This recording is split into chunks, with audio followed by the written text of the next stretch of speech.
Hello everyone and welcome back to the channel. Today we're going to be making an adorable chicken themed embroidery hoop ornament. It's cute, beginner friendly, and it's such a fun little holiday gift. Let's get into it.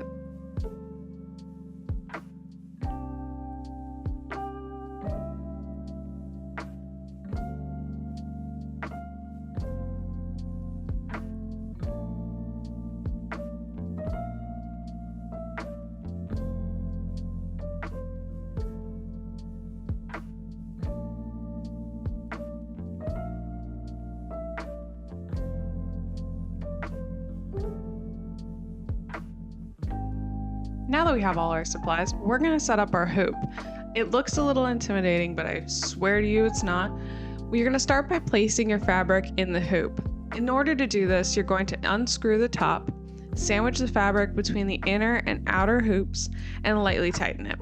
You're going to want it taut enough just to draw on at this point. Next, you're going to lay your hoop on top of your phone, tablet, or laptop screen and trace your pattern with a pencil or a water-soluble pen. Once your design is traced, take the fabric off, reposition it so that the drawing faces outward, and tighten the screw fully. When the fabric has the right tension, tapping on it will sound a bit like a drum. Pro tip. Alright, now that you've got your embroidery hoop all set up, we're going to move on to getting our floss ready.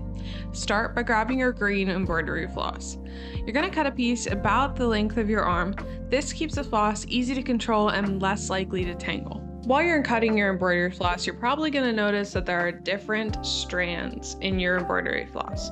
So standard embroidery floss does come with 6 strands twisted together. For the footprints, you're only going to need 3. To separate your strands, you're going to pinch the very end of the floss and pull 3 strands away from the rest. It's a little intimidating at first, but it's really not that hard. Hold on to the remaining strands and gently pull the 3 you want. If it starts to twist, pause for a second and let it untangle.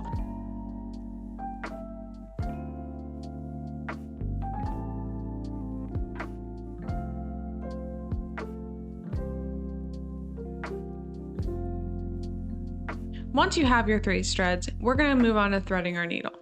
So you're going to take your 3 strands. I like to twist them a little bit at the end or wet them, and you're going to thread them through the eye of your needle.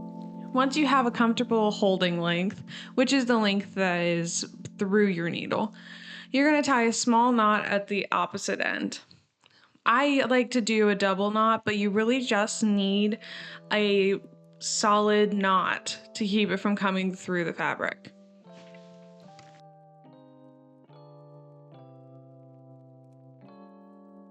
Now that we've got all of our prep done, we're going to move on to stitching the chicken footprints.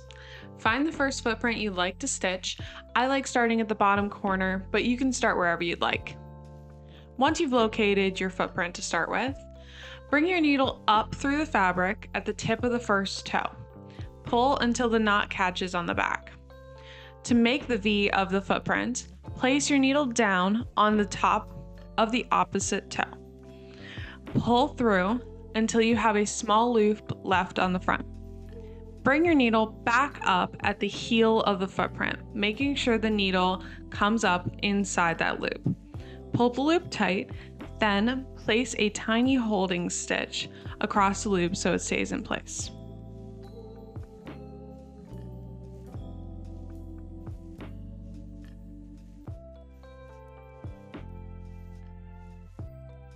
To finish the long center toe, bring your needle up at the top of that line and make a simple straight stitch downward. That's going to be your first footprint done. Congratulations! Now you can either keep stitching the footprints continuously or knot off each one. If you want to tie yours off, loop the needle under a stitch on the back, tie a double knot, and trim the floss.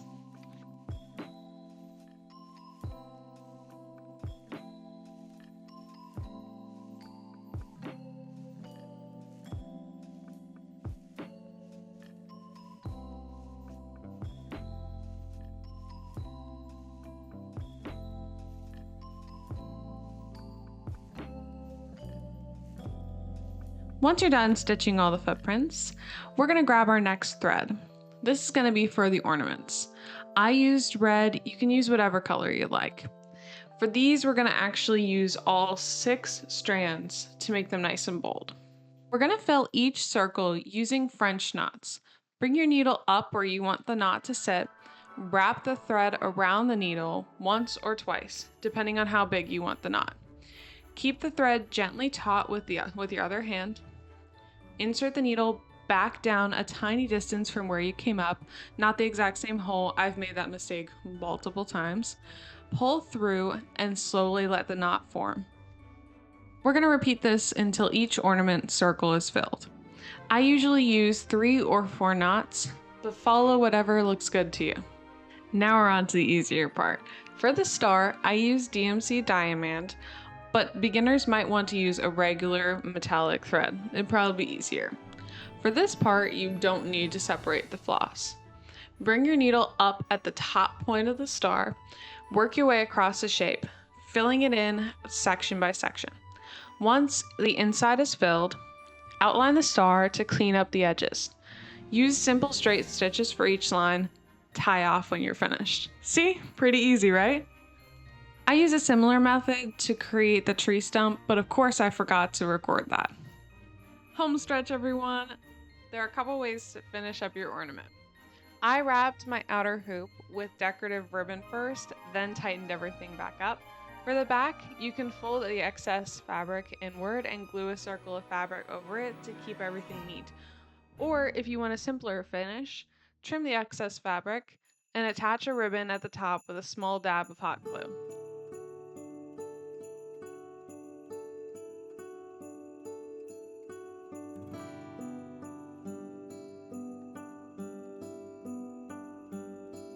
And that's it! You've made your own embroidered chicken ornament. If you recreate this, please tag us or send pictures. We'd love to see everything you guys make. Don't forget to like, comment, and subscribe, and I'll see you guys in the next one. Bye, guys.